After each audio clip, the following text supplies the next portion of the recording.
Hi viewers, welcome back to my channel. நம்ம சேனலில் வந்து நம்ம நிறைய வீடியோ போஸ்ட் பண்ணியிருப்போம். இன்றைக்கி வந்து குவைத்தில் ஒருத்தவங்க புதுசாக நம்ம வந்தால் எந்த மாதிரி எக்ஸ்பீரியன்ஸ் இருக்குது அப்படின்னு சொல்லிட்டு ஃபஸ்ட் டைமாக நம்ம சேனல் வந்து போஸ்ட் பண்ண போகிறோம். நான் நிறையவே பேசியிருப்பேன், இருந்தாலும் இது வந்து என்னோட மச்சான், என்னோட நண்பன், ஸ்கூல் ஃப்ரெண்டு. இன்றைக்கி வந்து அவரோட எக்ஸ்பீரியன்ஸ்லாம் எப்படி இருந்துச்சு, அவர் ஏர்போர்ட்லேருந்து வந்தப்போ எப்படி இருந்துச்சு, இன்னும் வந்து 1 month தான் ஆகுது. ஸோ அவரோட அவரோட என்ன, அவரை பற்றி என்ன சொல்ல போகிறாரு, அவர் குவைத்தை பற்றி என்ன சொல்ல போகிறாருன்னு பார்ப்போம். அங்கே வீடியோக்குள்ள போகலாம்.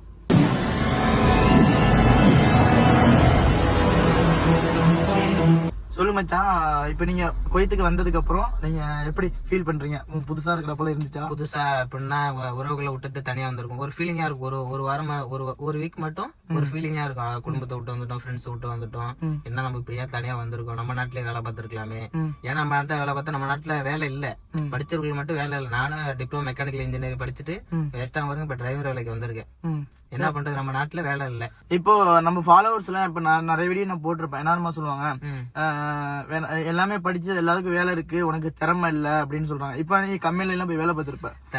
திறமை இருந்தா மட்டும் இல்ல, எனக்கு திறமை இருந்து கம்பெனில 1 year வேலை பார்த்த கம்பெனில அவன் ஹிந்திக்காரன் வந்தான் பண்ணா, என்னோட படிக்காதவன், ஒரு ஆதார் அட்டை ஒரு பேங்க் புக்கை வச்சு சேர்ந்தவன், அவனுக்கு ஈக்குவலா என்ன வச்சு பாக்குறாங்க. நான் குவாலிட்டி மேனேஜரா இருந்து பாத்துட்டு செக் பண்ணிட்டு இருக்கும்போது எல்லாம் பாத்துட்டு இருக்கும்போது, நீ என்னடா வேலை பாக்குற, அவன் எவ்வளவு கியூக்கா வேலை பாக்குறான், நீ இருந்த இஷ்டம் தான் வேலை பாரு, இல்லன்னா கிளம்பிடு அப்படின்னு சொல்லிட்டு இருந்தான். அடா போடா, உனக்கே அவ்வளவு துணு இருக்கும்போது நீ அவனை வச்சு வேலை பாத்துக்க, எனக்கு இந்த வேலை தேவையில்லைன்னு நான் மட்டும் தூக்கி போட்டு வந்துட்டேன். அதாவது இப்ப நீங்க சொல்றீங்க, நீங்க ஏதாவது சொல்றீங்க எப்படின்னா, இப்போ நான் ஒரு வீடியோ போட்டிருப்பேன், அதுக்கு வந்து ஒரு அண்ணா சொல்லியிருக்கல, படிச்சிருந்தா அதெல்லாம் புத்தி வந்திருக்குமா போயிருக்குமா அப்படின்னு சொல்லிட்டு. அது வந்து இன்னுமே இருந்துட்டு இருக்கு. ஆனா நாங்களும் படிச்சு எல்லாமே பண்ணி போய் வந்து எல்லாமே பண்ணிட்டு ஊர்லயும் அதுக்கு தகுந்த வேலை இல்ல. வேலை இருக்கு, 15,000 10,000 இந்த காலத்துல 15,000 10,000 எந்த மூலைக்கு, ஒரு நாளைக்கு 500 ரூபான்னு வச்சுக்கிட்டா வீட்டுக்கு 50,000 சம்பளம் இருந்தாதான் கல்யாணமே பண்றானோ. இதுல 15,000 வச்சுட்டு ஒரு என்ன பண்ண, ஒண்ணுமே பண்ண முடியாது. இதுல டிவி இருக்கு, வண்டி வாங்கணும், வீடு கட்டணும், எப்படி கட்டும், ஒண்ணும் பண்ண முடியாது. ஆமா, இப்போ நீ ஏர்போர்ட்ல வந்திருப்ப, ஏர்போர்ட்ல வந்தப்போ இது உனக்கு எல்லாமே புதுசா இருந்திருக்கும். நீ ஊர்ல இருந்து வந்தப்போ உனக்கு எப்படி இருந்துச்சுமா, குவைத்துக்கு நம்ம போறோம்டா, ஜாலியா இருக்கும்டா, இனிமே நம்ம லைஃபே மாற போகுது அப்படின்னு நினைச்சிருந்திருப்பில, அதை பத்தி சொல்லு. நான் நினைச்சிருந்தேன், எங்க அண்ணன் தான் விசா எடுத்தாங்க, அவங்கள நினைச்சிருந்தேன், நான் எனக்கு எப்படி இருந்தாலும் ஒரு விசா எடுத்துரு, நான் கஷ்டப்படணும், நான் இங்க கஷ்டப்படுறத நாங்க என்ன வேலை கொடுத்தாலும் பாக்குறேன் அப்படின்னு சொல்லிட்டு வந்தேன். வந்தோடனே ஏர்போர்ட்ல இறங்கினோடனே எனக்கு சந்தோஷமா தான் வந்தேன், ஹாப்பியா தான் வந்தேன், ஒன்றும் பிரச்சனை இல்லை, ஹாப்பியா வந்தேன். ஒரு கண்ணீர் கூட எனக்கு கண்ணீர் கூட வரல. ஏர்போர்ட் வந்து இறங்கணும்னா ஒண்ணுமே புரியல, என்னடா அவன் என்னன்னு பேசிட்டு அரபில, நம்மளுக்கு இங்கிலீஷ் மட்டும் தான் தெரியும், ஓரளவு இங்கிலீஷ் தெரியும். அந்த இங்கிலீஷ் வச்சு எங்க போகணும் அப்படின்னு பேசிட்டு இருந்தேன். பேசிட்டு இருக்கும்போது அவன் மாடிக்கு போக சொன்னான். அங்கிருந்து மொத்தம் 4 டிபார்ட்மெண்ட் இருக்கு, 2 செக்ஷன் இருக்கு, 8 செக்ஷன் இருக்கு. அங்க போய் நம்ம அங்க இந்தியாவில இருந்து நம்ம குவைத்துக்கு வந்தா ஃபிங்கர் வைக்கணும், போட்டோ எடுப்பான், போலீஸ் வெரிஃபிகேஷன் எல்லாம் பண்ணுவாங்க. அதெல்லாம் முடிச்சதுக்கு அப்புறம் தான் நீ கீழே வர முடியும். கீழே வந்தோன்னா அங்க ஒரு 1/2 மணி நேரம் வெயிட் பண்ற மாதிரி இருக்கும். ஏன்னா வாங்குவானோ துவங்குவானோ எல்லாமே ஒரு மாதிரியே நடப்பானோ. நம்ம ஊர்ல தமிழ்நாட்டுல பொறுத்த வரைக்கும் இந்தியாவில வந்து நம்ம என்ன நினைப்பான், இவனா நம்ம நாட்டுல வந்து வேலை பார்த்துட்டு இருக்கானே, தமிழ்நாட்டுல வந்து வேலை பார்த்துட்டு இருக்கானே அப்படி நம்ம நினைப்போம். அதே மாதிரிதான் இங்கேயும் நடந்துச்சு. அவமானம் எல்லாமே தான் இருக்கும், அது கடந்து போனா உங்க வாழ்க்கை நல்லா இருக்கும்.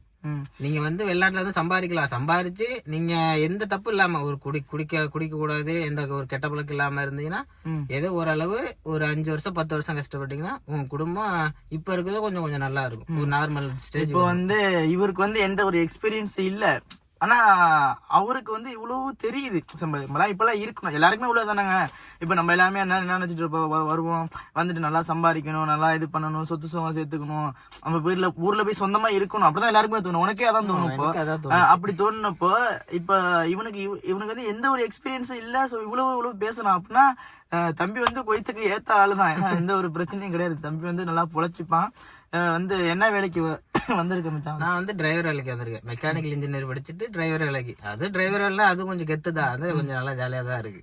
இப்போ நீ இதுல வந்து எனக்கு இங்க வந்ததுக்கு அப்புறம் நினைச்சிருப்பேன், நம்ம படிச்சிருக்கோம், ஏன் நம்ம இந்த வேலைக்கு வந்திருக்கோம் நிறைய வாட்டி யோசிச்சிருக்கீங்க. 1 வாரம் 1 வீக் வந்து குடும்பத்தை நினைச்சிருந்தேன். அடுத்த வீக் என்னடா நம்ம படிச்சோம், 3 வருஷம் படிச்சோம், 4 வருஷம் படிச்சோம், 4 வருஷம் படிச்சுட்டு நம்ம வந்து இந்த வேலைக்கு வந்திருக்கோமே, டிரைவர் வேலைக்கு வந்திருக்குமே. டிரைவர் வேலையும் ஒரு நல்ல வேலை தான், ஒன்னும் பிரச்சனை இல்ல. நம்ம படிச்சிருக்கோம், படிக்கலன்னா ஒன்னும் பிரச்சனை இல்ல. படிச்சுட்டு நம்ம இங்க வந்து வந்திருக்கோமே, வெளிநாட்டுல வந்து கஷ்டப்படணும் தேவையில்ல. நம்ம குடும்பத்தை விட்டு, ஃபேமிலியை விட்டு, ஃப்ரெண்ட்ஸை விட்டுட்டு, முக்கியமா ஃப்ரெண்ட்ஸ் எல்லாம் சூப்பர் டைப், ஜாலியா வந்து ஜாலியா பண்ணலாம். அந்த ஃப்ரெண்ட்ஸ் எல்லாம் விட்டுட்டு ரொம்ப கஷ்டமா இருந்துச்சு, ரொம்ப ஃபீலிங். ஆமா இப்போ நம்மளுக்கு இது எல்லாமே போக எல்லாருக்குமே உள்ள ஃபீலிங்ஸ் தான். நீங்க சொல்லலாம் எல்லாருக்குமே சேம் ஃபீலிங்ஸ் தான்ப்பா. எல்லாம் ஊர்ல நான் திருச்சியில சென்னையில வேலை பார்த்தாலும் நான் அப்பதான் மிஸ் பண்ணுவேன் அப்படின்ட்டு சொல்லுவீங்க. இருந்தாலும் வெளிநாடுங்கிறது நம்ம நினைச்சா கூட போக முடியாதுங்க. இதுதான் ஒண்ணு மெயினான ஒரு விஷயம். இப்போ ஆனந்த் இப்போ வந்து நம்ம வீட்டுல எல்லாம் நீ சாப்பிட்டுருப்பேன், அம்மா கையால சாப்பிட்டு போயிருப்பேன். ஆனா இங்க வந்து சாப்பாடு எவ்வளவு மிஸ் பண்றேன். ஆனா ஒண்ணு சொல்றேங்க நண்பர்களே, கண்டிப்பா நீங்க இந்தியா ஃபுட்டை விட்டுட்டு அதை சுத்தமா மறந்துடுங்க. ஏரோப்ளேன்ல ஏறிட்டுன உடனே இந்தியா ஃபுட்டை சுத்தமா மறந்துடுங்க. ஏன்னா இங்க ஃபுட்டு ரொம்ப கேவலமா இருக்கும். நீங்க என்ன நினைச்சுனீங்க செமையா இருக்கும் டேஸ்டா இருக்குன்னு எது நினைச்சு வந்துடாதீங்க. ஒரு மஞ்சள் சோறு போடுவாங்க, அந்த சோறு சுத்தமா நல்லா இருக்காது. கறி நம்ம ஒரு கறி சொல்றாப்புல. ஆனா நம்ம கறி சாப்பிடுவீங்க அழகா மசாலா எல்லாம் கலந்து எல்லாம் பண்ணி உப்பெல்லாம் போட்டு எல்லாம் பண்ணுவேன். இங்கெல்லாம் அப்படி இல்ல நண்பர்களே. ஒரு எண்ணெயில போட்டு பச்சை கறியை அலசிட்டு ஒரு எண்ணெயில போட்டு அப்படிதான் பொரிச்சு தருவாங்க. ரொம்ப பச்சை கறியா அடிக்கும். ஆனா எதுவுமே நம்பி வந்துடாதீங்க. ஒரு 6 மாசம் கடுப்பாங்க வேணும் உங்களுக்கு கண்டிப்பா. ஆமா கண்டிப்பாங்க. எப்படின்னா இப்போ இங்க என்ன பண்ணுவாங்க தெரியுமா, சாப்பாடு மிஞ்சி போனா அதிகமா வேக வைக்க மாட்டாங்க, பச்சை இலை நிறைய சாப்பிடுவாங்க. அது ஒண்ணுதான் இதுல வந்து பெனிஃபிட் என்னன்னா பச்சை இலை சாப்பிடுவாங்க. டால்டா எண்ணெயில தான் சமைப்பாங்க. அப்படிங்கிறப்ப நம்ம ஊர் சாப்பாடு எப்படி டேஸ்ட் எப்படி வரும், நம்ம மிளகா மல்லி அது இதுன்னு போட்டு அரைப்போம், அது அப்படிதான் டேஸ்ட் பண்ணி. இங்க அப்படிலாம் கிடையாது. இங்க அரைக்கிறதுக்கு போறதுக்குலாம் அப்படி வேலையே வாய்ப்பே கிடையாது. சோ சாப்பாடை வந்து ரொம்ப மிஸ் பண்றல. சாப்பாடு இப்போ இந்த வீடியோ உங்க அம்மா பாத்துட்டு இருந்தா உங்க அம்மாவுக்கு என்ன சொல்லுவேன்? I really miss my families, my friends. கண்டிப்பா மச்சான் மட்டும் கிடையாது, எல்லாருமே இங்க இருக்கிற எல்லாருக்குமே ஒரு குடும்பத்தை விட்டுட்டு சில பேர்லாம் குழந்தை விட்டுட்டு வருவாங்க. ஒரு 3 மாசம் அவங்க குழந்தை பிறந்தா அவங்களெல்லாம் விட்டு 2 வருஷம் வந்து கஷ்டப்படணும் தேவை நம்மளுக்கு எல்லாம். ஆமா கண்டிப்பா. இப்போ நம்ம இதுலன்னா சொல்லுவாங்க இங்க வந்து என்னோட ஹஸ்பண்ட் சரியில்லை, அதனால நான் வந்து இங்க இவ்வளவு கஷ்டப்படுறேன், இல்லைன்னா நானும் சேர்ந்து இருந்திருப்பேன் அப்படின்னு சொல்லிட்டு நம்ம நினைக்கிறோம். வெளிநாட்டுக்கு போனாலே ஒரு காசு நிறைய இருக்குண்டா அப்படின்னு சொல்லுவாங்க. சரியா?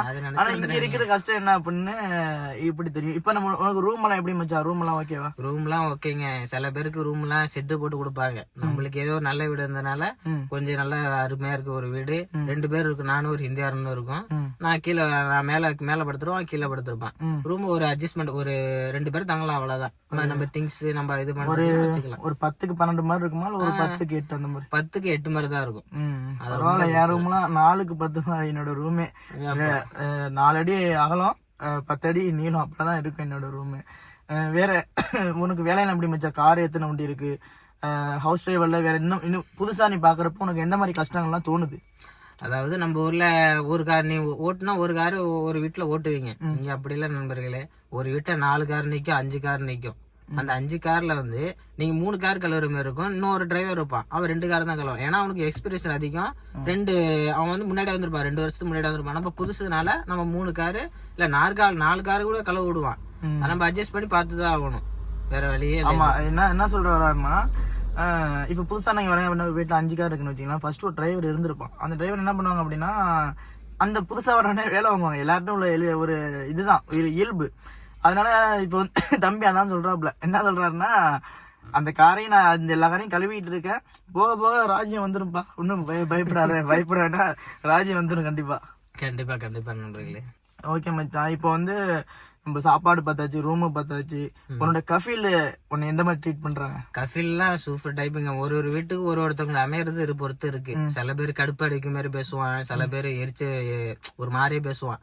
ஆனா என் கஃபீல் அப்படி இல்ல, நல்லா ஜாலியா பேசுவாரு. அதே மாதிரி பிள்ளைங்களும் சரி, மாமா எல்லாமே கொஞ்சம் நல்ல டைப், சூப்பர் டைப் எல்லாமே. இப்போ உங்களுக்கு டியூட்டி என்னென்ன டியூட்டி சொல்லி? அக்காமா அடிச்சா? அக்காமா வந்துருச்சு. அக்காமா ப்ராசஸ் எப்படி உனக்கு இருந்துச்சு அது சொல்லு. அக்காமா ப்ராசஸ் வந்து நம்ம ஃபர்ஸ்ட் எடுத்தோன்னே கண் டெஸ்ட் பண்ணுவாங்க. கண் போனோம்னா கண் டெஸ்ட், அதுக்கப்புறம் நம்ம ஃபிங்கர் வச்சிருப்போம். ஆனா ஃபிங்கர் வந்து நம்ம ஏர்போர்ட்ல வச்சதுனால கொஞ்சம் இப்ப டைரக்டா போனோம்னா நீ போட்டா பிடிச்சிட்டு கண்ணுல என்ன டெஸ்ட், நம்ம ஊர் மாரி இந்த கண்ணை பொத்தியெல்லாம் வைக்க மாட்டான். ஒரு ஸ்கேல் இருக்கும், அந்த ஸ்கேல் அப்படி வச்சுட்டு அங்க நம்பர் இருக்கும். அது ஒண்ணும் பிரச்சனை இல்லைங்க. நம்ம ஊர்ல வந்துட்டு வந்தா இங்க என்ன நம்பர் சொன்னாலும் பாஸ் போட்டு விட்டுருவோம், ஒன்னும் பிரச்சனை இல்லை. அதாவது மெடிக்கல் நம்ம ஊர்ல பாத்தீங்கன்னா மெடிக்கல் வரதே இப்ப ரொம்ப கஷ்டமா இருக்கு. பையன் அதுலயே தப்பிச்சு வந்துட்டான். குவைத் நாட்டுல கிடைக்கிறதா ரொம்ப கஷ்டங்க மெடிக்கல் செக்அப்ல. அவன் சில பேருக்கு கிடைக்காம எவ்வளவு பேரு பாவம் நண்பர்கள் எல்லாம். ஆமா ஸ்ட்ரிக்ட்லியா இருக்கு. ஏன்னா ரொம்ப மெடிக்கல்லாம் இப்ப வந்து ரொம்பவே ஸ்ட்ரிக்ட்லியா இருக்கு. இப்ப பாத்தீங்க அப்படின்னா இவன் எப்படியும் மெடிக்கல் போட்டு வந்துட்டாப்ல தலைவர். ஆனா இதுக்கு முன்னாடி நிறைய விளாக்ல நிறைய பேர் சொல்லி பாத்திருப்பீங்க, மெடிக்கல் ஃபெயிலு அப்படின்னு சொல்லிட்டு பிசினஸ் மாதிரி போயிட்டு இருக்கு அப்படின்ட்டு. உனக்கு அவன் ஊர்ல மெடிக்கல் போட்டப்ப இப்படி ஓகே ஆயிடுச்சா உடனே? உடனே ஓகே ஆயிடுச்சு. ஏன்னா உடம்புல நம்மளுக்கு எந்த கெட்ட பழக்கம் இல்ல, சரக்கு கிடையாது, தம்மு கிடையாது, எதுவுமே கிடையாது. அதனால ஒன்னும் பிரச்சனை இல்லாம உடனே முடிஞ்சிருச்சு. எல்லாம் முடிஞ்சிட்டு, மெடிக்கல் முடிஞ்சிட்டு உனக்கு நீங்க வந்துட்ட, வேலையும் இவ்வளவுதான் தெரிஞ்சிடுச்சு. ஸோ இது எல்லாமே தெரிஞ்சது போக ஆனா இப்போ உனக்குன்னு ஒரு எய்ம் இருக்கும். நான் குவைத்துக்கு வந்துட்டேன், நான் இவ்வளவுலாம் நான் பண்ணிட்டு நான் ஊருக்கு போவேன், எனக்கு இவ்வளவுலாம் வேணும், நான் என்னோட கெரியர் வந்து இவ்வளவுக்கு என்ன இம்ப்ரூவ் பண்றதுக்கு இவ்வளவு எனக்கு வேணும். ஸோ அதை வச்சு நீ நம்ம இதெல்லாம் பண்ணணும் போகணும் அப்படின்னு நினைச்சேன். அது என்ன சொல்ல வர நீ நம்ம சப்ஸ்கிரைபருக்கு, நம்ம ஃபாலோவர்ஸ் என்ன சொல்ல வரேன்னா, அதாவது நம்ம தமிழ்நாட்டை பொறுத்த வரைக்கும் சொந்தக்காரங்களை யாருமே நம்பாதீங்க. சொந்தக்காரங்க பொறுத்த வரைக்கும் நம்ம எவ்வளவு கீழ்மட்ட தள்ளணுமோ அந்த அளவுக்கு கீழ்மட்ட. நானும் அப்படி நானும் ரொம்ப சொந்தக்காரங்கள்ட்ட ரொம்ப அடிபட்டிருக்கேன். 100% உண்மையான வார்த்தை மக்களே. நானும் இதை பட்டிருக்கேன். 100% அவங்க சொல்றது எல்லாமே உண்மைதான், எல்லாருக்குமே நடந்திருக்கும்.